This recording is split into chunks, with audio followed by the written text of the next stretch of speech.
আমি আল্লাহ তোমার দাম এত বাড়ায় দিব, এত বাড়ায় দিব, দুনিয়া থেকে বিদায় হয়ে যাইবা। আমি আল্লাহ দয়া করে আমার কুদরতের ইশারা তোমার জান্নাতের ভিতরে জায়গা দিয়ে দিব। আল্লাহ তাআলা জানাবে, গোলাম, হতে পারে একটা পাখির গল্প তোমাদেরকে আমি আল্লাহ শুনাইলাম। ও নয়াহাটের যুবক ভাই, বৃদ্ধ বাবারা, আমি যখন ছোট ছিলাম, বাঁশরী দেশরী মদন মাদ্রাসা থেকে বাড়িতে আসতাম, আমরা দেখতাম উঠানে উঠানে কিচ্ছা চলতো। কিচ্ছা, মতিলালের কিচ্ছা আমাদেরকে শোনাইতো। সারাটা রাত বালিশ নিয়ে আবু বানাইতো, বউ বানাইতো, জামাই বানাইতো। আল্লাহ কয়, পৃথিবীর মানুষেরা রে, মতিলালের কিচ্ছা যা শুনছো, কিচ্ছা ওলারাই শোনালে কয় সারা রাত যা কইছি সব মিথ্যা কথা। আল্লাহ কয়, গোলাম, আমি আল্লাহ তোমাদের মাঝে একটা কিচ্ছা ধরে দিলাম। এই কিচ্ছাটারে তোমরা শুনবা, কিচ্ছার মতো জিন্দেগিটারে কাটাইবা, কিচ্ছার মতো জিন্দেগিটারে সাজায় দিবা। আমি আল্লাহ বলে দিলাম রে, এই কিচ্ছা মতো জিন্দেগিটা যদি গড়ে তুলতে পারো, দুনিয়ার জিন্দেগিটা কাটাইতে পারো, মরবা কবরটাতে আমি আল্লাহ জান্নাত দিয়ে দিব।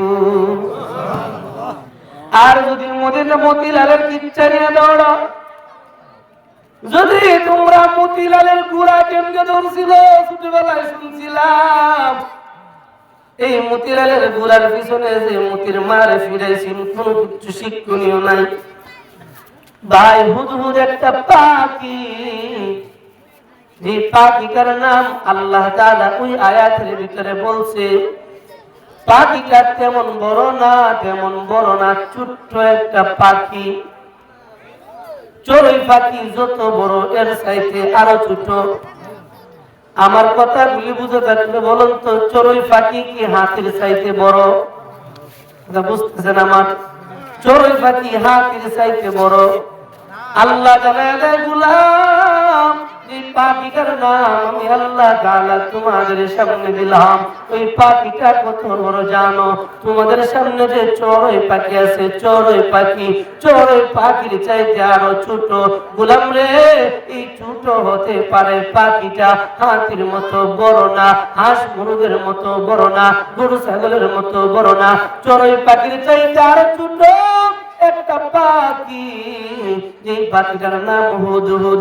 আল্লাহ কয়, গোলাম, এই পাখিটা একটা কাজ করেছে, ওই পাখির কাজের সাথে যার কাজ মিলে যাবে, আমি আল্লাহ তোমারে বলে দিলাম, মরবা সুজা জান্নাতে চলে যাইবা। কি করছে? কি করছে? আগে হুদহুদের পরিচয়টা আমরা নেই। হুদহুদ পাখিটারে আল্লাহ তাআলা এমন একটা জ্ঞান দিয়ে দিছে, হুদহুদ পাখিটা নয়াহাটের জমিনে বসলে, দাঁড়াইলে মানুষদেরকে ডাইকা ডাইকা কইতে পারতো, ও নয়াহাটের মানুষ, তোমরা কল গাড়বা, কল গাড়তে গেলে 1000 ফুট নিচে যাইও, ফ্রেশ পানি পাইবা। সুবহানাল্লাহ, দেখেন না? বলেন তো, আমাদের যারা কল গাড়ে, কেউ কলওয়ালা কি পারবো এই কথা গ্যারেন্টি দিয়ে বলতো যে এতটুকু নিচে গেলে বিশুদ্ধ পানি পাওয়া যাবে? বলতে পারবে কেউ? কথা বুঝতেছেন আমার? কোন কলওয়ালারা বলতে পারবে? আল্লাহ বলে, গোলাম, আমি আমার পাখিটারে এমন একটা জ্ঞান দিয়ে দিলাম, পাখিটা জমিনে দাঁড়ায়া দাঁড়ায়া বলতে পারতো, ও পয়গম্বর সুলাইমান, জানো গো, জানো, আমি যে জায়গায় দাঁড়াইছি ওই জায়গায় যদি পানি নিতে চাও, বিশুদ্ধ পানি নিতে চাও, 1000 ফুট নিচে যেতে হবে। যে জায়গায় দাঁড়াইছি ওই জায়গায় পানি নাই, অন্য জায়গায় যাও। আল্লাহ বলে, ওই পাখিটারে আমি আল্লাহ এত জ্ঞান দিয়ে দিলাম। মুফাসসিরিনে কেরাম বলে, এত গভীরে চক্ষু যায়, কিন্তু 5 হাত পুরা জাল বানানো দেখে না। কথা বুঝতেছেন কিনা জানি না? এত হাজার হাজার ফুট নিচে পানি মাটিতে দাঁড়াইয়া কইতে পারে, কিন্তু 5 হাত ধরে জাল লটকায় রাখছে, বন্দি হয়ে যাইব, কইতে পারে না। এরে ভাই, এই জায়গা থেকে একটা শিক্ষা নেই।